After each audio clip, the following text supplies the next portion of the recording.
lesson. Here with me exclusively, Treasury Secretary Scott Bessent. Mr. Secretary, there's great news on inflation, that big announcement about drug prices at the White House from the president. So I'm watching this, and things are moving in the right direction. But why are Americans still so pessimistic? Laura, it's because of the affordability crisis under the Biden administration. There are two parts here. There is price level, and then there's the inflation rate.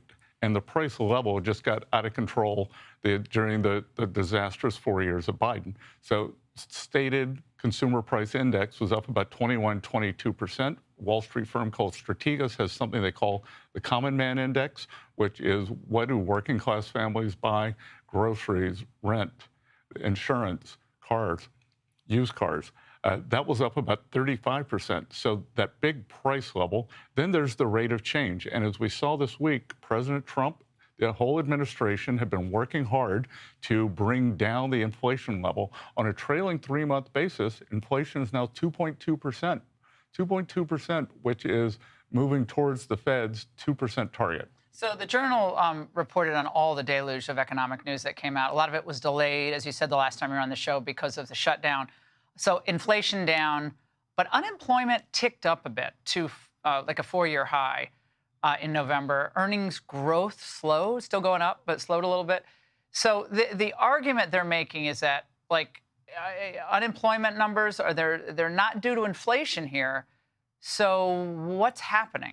Like, what's the reason job losses seem to be going up? Well, I think a big part of it is the government, the RIFs that were done kicked in October. So reductions in workforce. Yes, the reductions in workforce. Sorry, acronyms from the government. You really are a government weenie at this point. I'm starting to do swamp speak. Yeah. So, but the government reduction kicked in, and I can tell you over the short, medium, and long term, the economy will be much better off with more private sector jobs, fewer government jobs. And I expect that next year we're going to see the private sector come out the other side. We've had a 15% upturn in capital expenditure this year, and the history of capital expenditures is big job growth always follows. So AI boom, is that definitely going to lead to more American jobs, not the H-1Bs, not the foreign workers, but American workers? Well, in general, we've seen the growth in jobs this year have gone to native-born Americans, not illegals, not others. So 100% of the job growth has gone to Americans. I have to ask you about this. Haters on the left did this to Donald Trump a few months ago in Washington. They disrupted him at a restaurant. I was enraged about it. It's happened many times before. Happened to you this week. Watch. Make an announcement. We have a special guest here, and we want to make a toast to the Secretary of Treasury, Scott Bessent. Oh, yeah. So let's give it up for the man who is eating in peace as people starve across the world based on his sanctions, which are economic warfare. Okay. Is that going to in any way intimidate you from living your life? Because this is the kind of stuff they pull. I think it's that Code Pink, one of those groups. No, Laura, first of all, I'm not going to be coward. And you heard the boos on there. They were booing that deranged woman who's clearly, her dad didn't pat her on the head enough when she was younger. So now the rest of us have to live with this. She stood up. They interrupted everyone's dinner.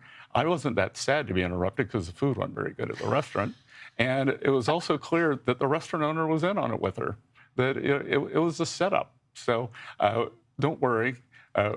Restaurant's called Revelers Hour, and we'll be having MAGA night there sometime in the next month. So I hope everybody will show up for that. All right, Mr. Secretary, have a Merry, Merry Christmas. This has been an unbelievable year for you and this administration. We really, really appreciate your work, and thank you so much. All right. Hey, Sean Hannity here. Hey, click here to subscribe to Fox News YouTube page and catch our hottest interviews and most compelling analysis. You will not get it anywhere else.